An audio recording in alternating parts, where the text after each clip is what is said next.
Graph the following equation written in general linear form. Now this equation is in what we call general linear form, which is different from slope-intercept form, which we've seen in the past. Slope-intercept form looks like y equals mx plus b, and we call it slope-intercept form because m tells us the slope of the line and b tells us the y-intercept of the line. Now this general linear form, since it looks different, requires a different approach for graphing. What I'm going to do in order to graph this line is to find its x and y intercepts. Now, if you think about a point on the x-axis, no matter what point you pick on the x-axis, its y-coordinate is 0. So, we can find the x-coordinate of this line by substituting 0 for y. Now if y equals 0, 8 times 0 is 0, and negative 4x plus 0 is simply negative 4x. And then if we divide both sides of this equation by negative 4, we get negative 4. So that tells us that the x-intercept of this line is negative 4, 0. Because when the x is negative 4, the y is 0. I'll go ahead and plot that here. Now, next I'm going to find the y-intercept. So, to find the y-intercept, I'm going to plug in 0 for x, because we know that every point on the y-axis is in the form 0, something.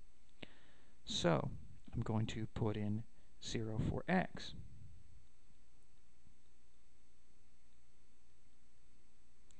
And if x equals 0, that means negative 4 times 0 is 0.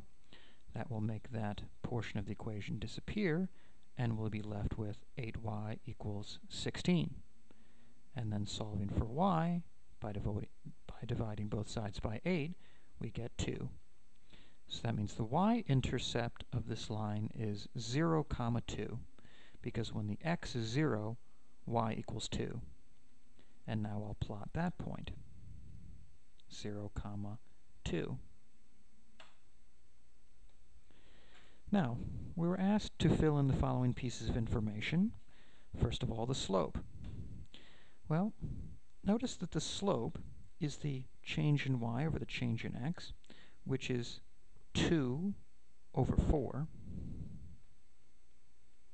and that could be simplified to 1 over 2.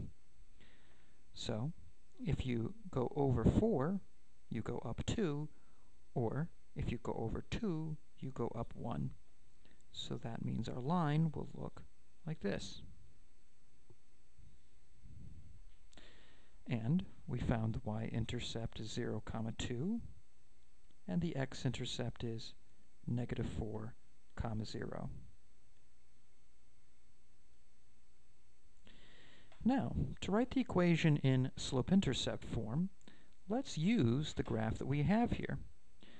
We know that the slope is 1/2, and we know the y-intercept is 2.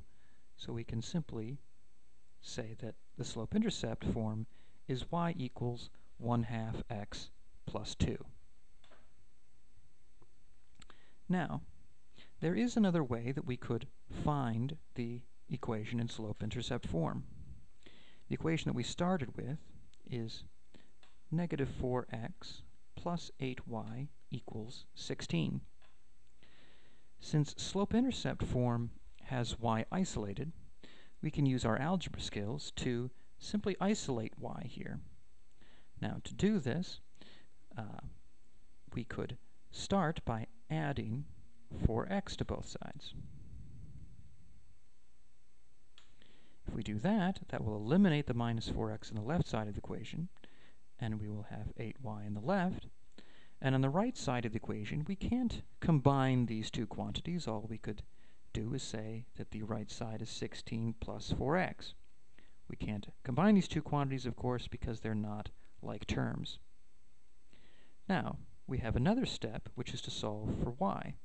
So we can divide both sides of the equation by 8.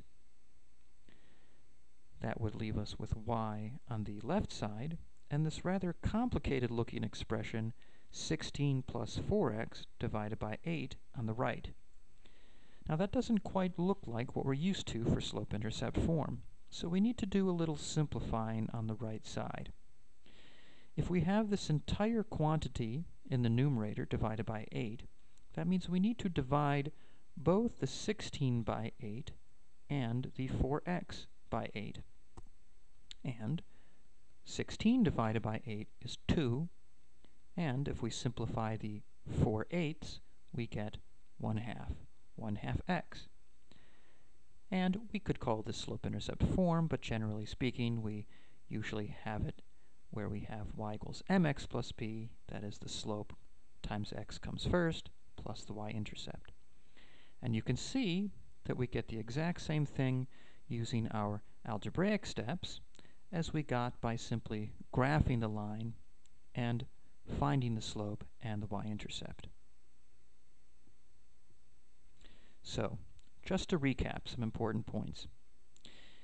If you have a line in general linear form, the easiest way to graph it is by finding the x and the y-intercepts. Points on the x-axis have a y-coordinate of 0.